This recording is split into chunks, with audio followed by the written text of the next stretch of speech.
Le parc d'activités Gruber, en bas de Königshofen, est isolé du quartier par une clôture et un cours d'eau. Il y a un pont, mais il est condamné par un portail métallique. Une impasse donc, de sorte que ce territoire n'est accessible que par l'entrée au numéro 91 de la route des Romains, donnant sur de nombreuses entreprises artisanales et commerciales. Le long de la voie ferrée, une voie unique, étroite, où voitures, piétons et vélos se croisent à double sens et sans visibilité, descend vers une allée centrale au niveau intermédiaire, puis au niveau inférieur vers une allée parallèle. La maison rose au fond, des hangars et des ateliers désaffectés, au premier plan, la fabrique.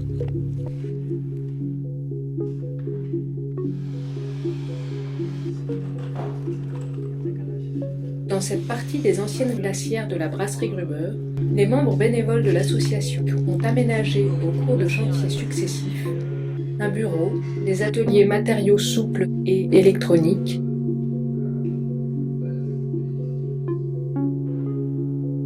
et après le passage voûté qui se trouve sous l'allée intermédiaire, des travées équipées en ateliers partagés pour le travail du métal et du bois.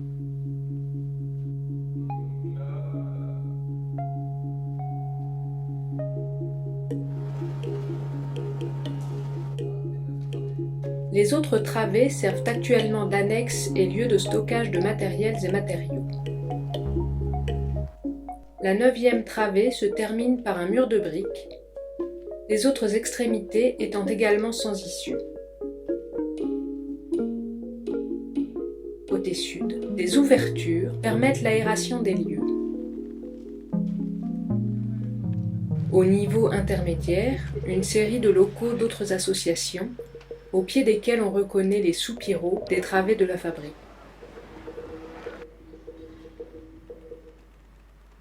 À l'autre extrémité de l'allée inférieure, la maison rose s'élève sur 3 étages apparents. Plusieurs entrées de plain-pied donnent accès à des espaces ouverts, prolongés après un passage voûté sous l'allée centrale par de grandes salles et travées souterraines. On accède par 2 colonnes d'escalier à un premier étage, constitué d'un plateau aménageable en atelier, avec fenêtres au sud, des ouvertures à l'est qui pourraient devenir des entrées-sorties, et plusieurs issues débouchant sur l'allée intermédiaire. On aperçoit, au pied des autres locaux d'association du 2e niveau, les aérations des souterrains de la maison rose. Ceux-ci communiquent donc sous le bâti avec les travées de la fabrique. Les mêmes colonnes d'escalier à l'intérieur montent vers un 3e étage qui se présente comme le second, un grand plateau open space mais mansardé.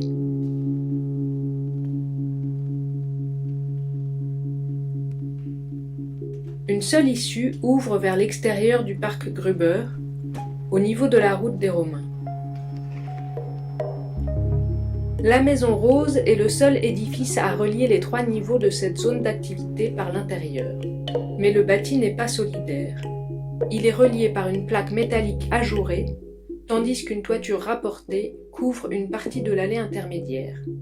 Les allées du niveau central et du niveau inférieur communiquent sous le bâtiment C, adossé à la maison rose en une sorte de portique. Mais la face est de l'ensemble est fermée par un mur de séparation avec la propriété d'habitation au-dessus, qui souligne le dénivelé. Le parc Gruber est une enclave, un cul-de-sac. Pour mettre en valeur ce territoire, il y aurait plusieurs options à envisager, comme par exemple étudier la question des entrées-sorties des souterrains entre la fabrique et la maison rose. Quels usages pour les hangars désaffectés? Pour les ateliers désaffectés entre la fabrique et la maison rose? Quel traitement pour la toiture de ces ateliers actuellement bassin de rétention des eaux de pluie? Une toiture en panneaux solaires? Orienter les évacuations d'eaux usées vers le tout à l'égout du quartier sud en contrebas? Désenclaver la zone en ouvrant l'accès au sud? Enfin, la perspective d'une maison des services publics et de la citoyenneté permettrait d'optimiser l'ancrage de ce territoire dans le quartier et la ville.